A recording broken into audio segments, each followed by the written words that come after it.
Hello and welcome to the Nelson Math Focus 6 podcast. I'm Mr. Burko from St. John Fine Arts School. This is Chapter 7, Lesson 1, Modeling Fractions. Our goal today is to model fractions equal to 1 or greater than 1. This is going to seem a little odd to you because in the past what you've had for fractions is a number with a numerator on the top and a denominator that is larger. So for instance 6 over 7, 1 over 6, those are normal fractions. But today you're going to deal with improper fractions. So the question in our textbook asks us, what fractions can you model using 6 or 7 identical pattern blocks? Now Zoe and Abby are the two characters in the book, and they're going to use the one yellow pattern block to represent a whole.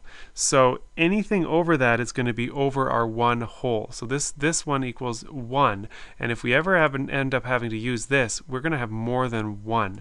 So they start out by placing one of the green pattern blocks on their yellow pattern block, and they have 6 or 7. So if they had 6, then they would have 6 over 6, which would be 1 whole.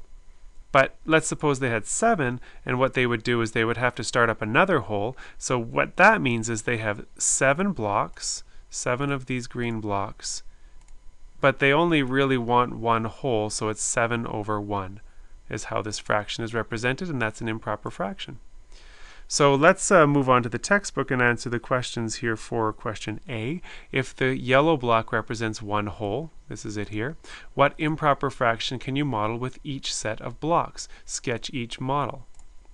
Well, here we have 6 over 2. We have 6 of these red blocks. They fit over into the yellow blocks like this, 2 per, and so what that means is that's how we get the 2 there, because 2 of those will fit into one whole. And we have 6 of them, so that's going to be the top number, the numerator. 6 red blocks, but we only have one whole, and that is the 2. 6 over 2. If we had 7, we would start another whole here, and so that would be 7 red blocks. The whole is represented as the yellow one, which can fit 2 of the red blocks in, so 7 over 2. If we were using the blue blocks, these are sort of the diamond shapes, then we would be able to fit 3 of those in the whole. So it would be 6 over 3 if we had 6 blue blocks. But if we had 7, it would have to create another whole, and so we'd have 7 blue blocks over 3, which is how many would fit into our one whole. Let's suppose we considered the yellow blocks as the whole, and we had 6 of the yellow blocks, so 1 fits into 1. We can't fit more than one yellow block into one yellow block, so we've got 6 yellow blocks that fit into one whole, 6 over 1, and then if we had 7, it would be like this, 7 over 1. Question B asks us, how could you predict which fractions in part A describe whole numbers? Well, the way to do this is you look at the bottom number, the denominator, and you can see if the numerator is a multiple of that.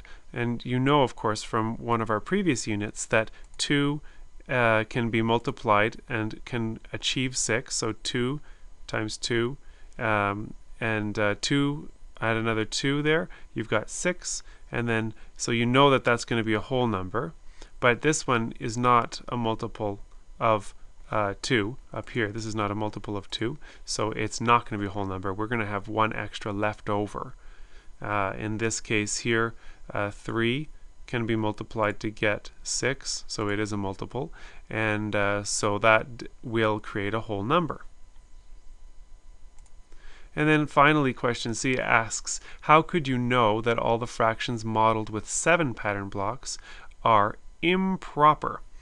Well, we know that because the numerator is greater than the denominator, and it takes either 1, 2, 3, or 6 pieces to make that yellow pattern block. So 1 yellow pattern block, or 2 of the red ones, or 3 of the blue ones, or 6 of the green ones to create a hexagon. Well, 7 is more than 1, 2, 3, or 6, so we know automatically that if we have 7 blocks, it's going to end up being greater than the denominator, and it's going to be an improper fraction. Thanks for joining me.